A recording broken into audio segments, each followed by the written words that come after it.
Hello everyone, welcome to CSIR net Adda 24/7। जैसे कि आपको पता है कि आपका नेट का एग्जाम आने वाला है, तो आप बहुत ज़्यादा इच्छुक होंगे कि कैसे पता करें कि 120 प्लस मार्क्स जो है हमारे, हम कैसे स्कोर कर पाएँ।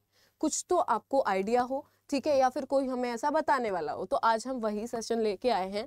अगर मैं यहाँ पर बात करती हूँ बेटा, तो मैंने यहाँ पर कुछ चीज़ें बनाई हैं, जैसे सब्जेक्ट वाइज मैंने कुछ टॉपिक्स लिखे हैं।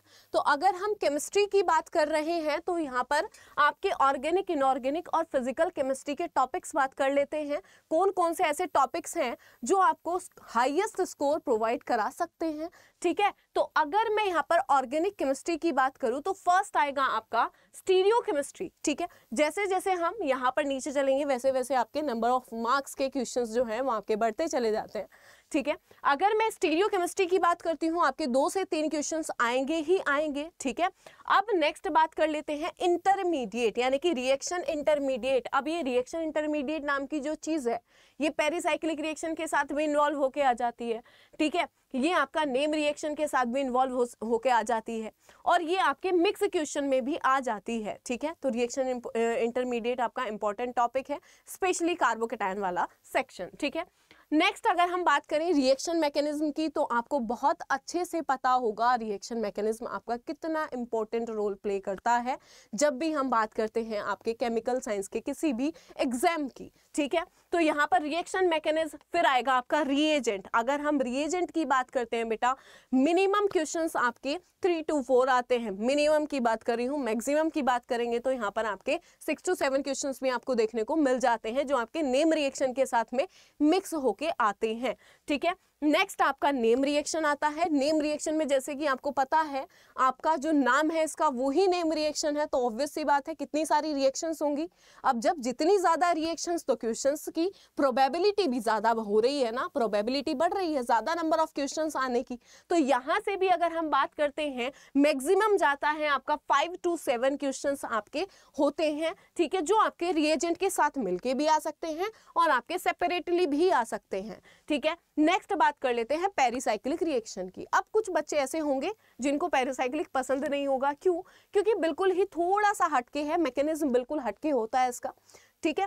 अगर हम यहाँ पर बात करते हैं मैकेनिज्म के बेसिस पर जा रहे हो बेटा, तो बहुत गलती कर रहे हो। अगर आप एक बार पढ़ोगे आपको समझ आ जाएगा। और दूसरी चीज, अगर जिसका भी मन का वहम है कि कम मार्क्स का आता है क्वेश्चन, ऐसा नहीं है, बिल्कुल भी नहीं है ऐसा, ठीक है। लास्ट जून का जो एग्जाम हुआ है उसमें 14 मार्क्स का आया है ये वाला जो टॉपिक है आपका पेरिसाइक्लिक रिएक्शन, ओके। उसके बाद ये वाले तो हमारे इंपॉर्टेंट थे ही।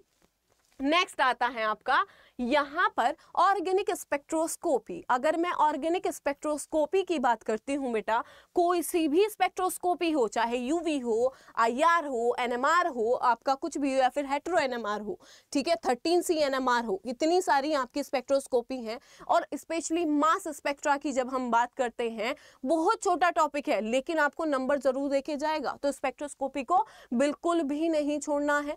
नेक्स्ट बात कर लेते हैं, आओ फिर यहाँ पर इनऑर्गेनिक केमिस्ट्री की। अब जैसे ही आपका इनऑर्गेनिक केमिस्ट्री आपका आया, आपके दिमाग में जो भी CSIR नेट की प्रिपरेशन कर रहा है उसके दिमाग में पहली चीज आनी चाहिए कोऑर्डिनेशन कंपाउंड्स या फिर कोऑर्डिनेशन केमिस्ट्री। क्यों? क्योंकि highest scoring topic of inorganic chemistry is coordination chemistry. उसके बाद आता है आपका OMC, ठीक है, यहाँ पर OMC आता है। नेक्स्ट आता है आपका बायो इनऑर्गेनिक। अब बेटा बायो इनऑर्गेनिक को बहुत से बच्चे छोड़ के जाते हैं, क्यों? क्योंकि उनको ऐसा लगता है यार ये रटने वाला टॉपिक है, इसको कैसे रटे।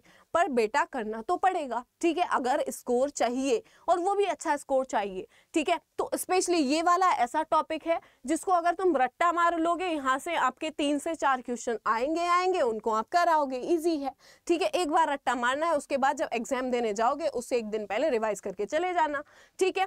नेक्स्ट आपका आता है F ब्लॉक। अगर मैं F ब्लॉक एलिमेंट्स की बात करूं बेटा, तो ये F ब्लॉक एलिमेंट थोड़ा सा कोऑर्डिनेशन केमिस्ट्री से लिंक करके पढ़ोगे, समझ में आ जाएगा और क्वेश्चन भी यहाँ पर आप कर पाओगे। क्यों? क्योंकि जो भी एफ ब्लॉक के क्वेश्चंस आते हैं, या तो मैग्नेटिक मूवमेंट निकालने को दे देगा या आपका टर्म सिंबल निकालने को दे देगा, और दोनों ही आप कोऑर्डिनेशन केमिस्ट्री में निकाल के आए हो ना, ठीक है, दोनों ही निकाल के आए हो, तो इतना ज्यादा आपको टेंशन लेने की जरूरत नहीं है। कोऑर्डिनेशन कर लिया तो एफ ब्लॉक भी कर पाओगे, ठीक है। 2 लेक्चर का टॉपिक होता है, ठीक, चलो नेक्स्ट आते हैं मेन ग्रुप। अब जैसे इसका नाम ही मेन है तो ये टॉपिक भी मेन ही है आपका, इनऑर्गेनिक का टॉपिक है, छोड़ तो सकते नहीं हो। चलो भाई मेन ग्रुप की अगर मैं बात करूं तो मिनिमम मार्क्स इसके 12 जाते हैं और मैक्सिमम ये 20 तक जाता है। तो मिनिमम को भी मिनिमम नहीं बोल पा रहे हो, यहाँ मेन ग्रुप है वो खुद ही मेन लेके बैठा है अपने नाम में, ठीक है। मिनिमम को भी मिनिमम नहीं बोल पा रहे हो क्योंकि 12 नंबर का आ रहा है, मिनिमम नहीं बोल पा रहे हो, ठीक है। तो ये अगर आप कर लोगे तो यहाँ से 12 से 16 नंबर तो आप कर ही लोगे ना, ठीक है। एक आधा क्वेश्चन गलत भी हो गया तो।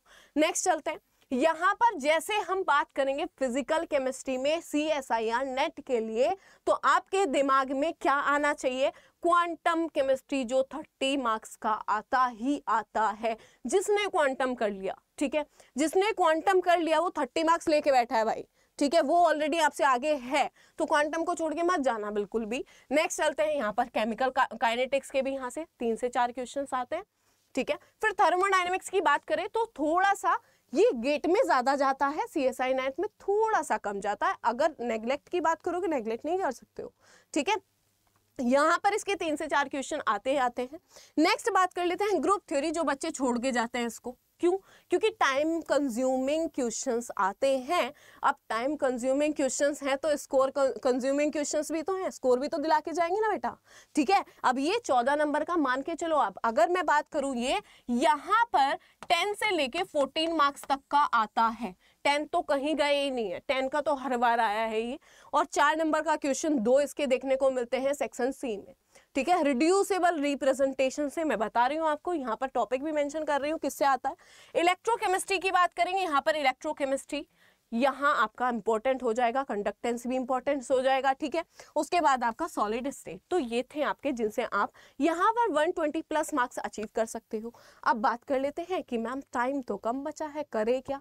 अब बेटा आपने अभी तक सब चीजें कर ली होंगी, सब चीजें कर ली होंगी मतलब आपका सिलेबस कंप्लीट हो चुका होगा, क्वेश्चंस भी आपने कुछ कुछ प्रैक्टिस किए होंगे। अगर आपने नहीं किए हैं तो भाई करो, अब PYQ तो करोगे ना, अब PYQ का टाइम आ जाता है ये।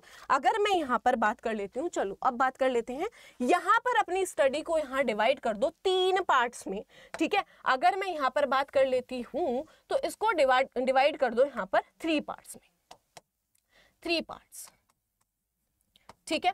अगर मैं यहाँ पर फर्स्ट पार्ट की बात करूं तो फर्स्ट में आएगा आपका रिवीजन, ठीक है, प्लस में यहाँ पर आपका शॉर्ट नोट्स, ठीक है। अब आप बोलोगे शॉर्ट नोट्स तो बनवाए नहीं, कैसे बनाए बेटा, वो तो खुद बनाता है, हर एक अपने अकॉर्डिंग बनाओ अपने शॉर्ट नोट्स, ठीक है। अगर मैं बताऊं कैसे बनाने हैं तो सिर्फ आपको करना है, पढ़ना है, जो जो आपको वहां पर लग रहा है कि ये मेरा स्किप हो सकता है उसको लिखो। नेक्स्ट डे आप किसी भी चैप्टर का पढ़ाई कर रहे हो, कोई भी चैप्टर रिवीजन कर रहे हो तो जो लास्ट चैप्टर है उसको ऐसे उसके शॉर्ट नोट्स देख लो ताकि वो दिमाग में फिट रहे आपके, ठीक है। शॉर्ट नोट्स हो गए और आपका रिवीजन हो गया, पहली चीज। नेक्स्ट आपका क्या आता है, PYQ। अगर आप PYQ नहीं करोगे, या फिर अगर मैं बोलूं कि हाँ देखो PYQ से बहुत आइडिया लग जाता है। पहली चीज का आइडिया क्या लगता है कि कहाँ से ज्यादा क्वेश्चंस आ रहे हैं, कहाँ से ज्यादा आपका स्कोरिंग चीजें आ रही हैं, ठीक है, तो PYQ होगा। नेक्स्ट आएगा आपका, नेक्स्ट यहाँ पर आएगा टेस्ट सीरीज, जो आप लोग छोड़ देते हो, टेस्ट सीरीज जो नहीं छोड़नी चाहिए। चाहे यूनिट वाइज नहीं दे सकते, अभी नहीं दे सकते, उतना टाइम नहीं है, पार्ट टेस्ट दो पहले, ज्यादा मत दो, 3 से 4 पार्ट टेस्ट दो, उसके बाद आप फुल टेस्ट दो। जब तक टेस्ट नहीं दोगे अपनी मिस्टेक्स को एनालाइज नहीं कर पाओगे, तुम्हें पता ही नहीं चलेगा कितने पानी में हो और कितने पानी से बाहर, ठीक है। और ये काम करना है आपको एग्जाम होने से 3 से 4 दिन पहले। डीमोटिवेट नहीं होना है कि एग्जाम से 1 दिन पहले तुम फुल टेस्ट दे रहे हो, नो, क्योंकि तुम्हें नहीं पता कितना स्कोर आने वाला है। अच्छा स्कोर आया तो तुम मोटिवेट हो जाओगे, लेकिन अगर आपका खराब स्कोर आया तो फिर क्या करोगे। तो 3 से 4 दिन पहले से यहाँ पर आपको ये टेस्ट पूरे कर लेने हैं। उसके बाद 3 से 4 दिन पहले जो होंगे आपके, उसमें जो शॉर्ट नोट्स बनाए थे सिर्फ उनको रिवीजन। और अगर मैं फिजिकल केमिस्ट्री की बात करूं तो जितने भी आप फिजिकल केमिस्ट्री का पोर्शन अटेंड करना चाह रहे हो, जो आपने तैयार किया है, उसके आपको फॉर्मूले आपके सिर्फ 2 पेजेस पे कंप्लीट हो जाने चाहिए, ठीक है। उन 2 पेजेस पे सारे फॉर्मूले रखो, चाहे इनऑर्गेनिक में भी हो, आपके ऑर्गेनिक में भी हो। जैसे आपका यहाँ से जब भी हम ऑर्गेनिक की बात करते हैं, स्टीरियो केमिस्ट्री से आता है ना एनेंटियोमेरिक एक्सेस वाला, फॉर्मूले याद होने चाहिए बेटा। तो सारी चीजें आपको ध्यान में रखनी है। तो ये आपका आपको स्कोर 120 स्कोर तक पहुंचा देगा, ठीक है। और अगर हम बात करें यहाँ पर PYQ की, तो वो हम नेक्स्ट वीक से PYQ डिस्कशन भी लाने वाले हैं आपका, ठीक है। तो उसमें आप जुड़े रहिएगा अड्डा 24/7 CSIR नेट के साथ। थैंक यू सो मच, मिलते हैं अपने नेक्स्ट सेशन के साथ।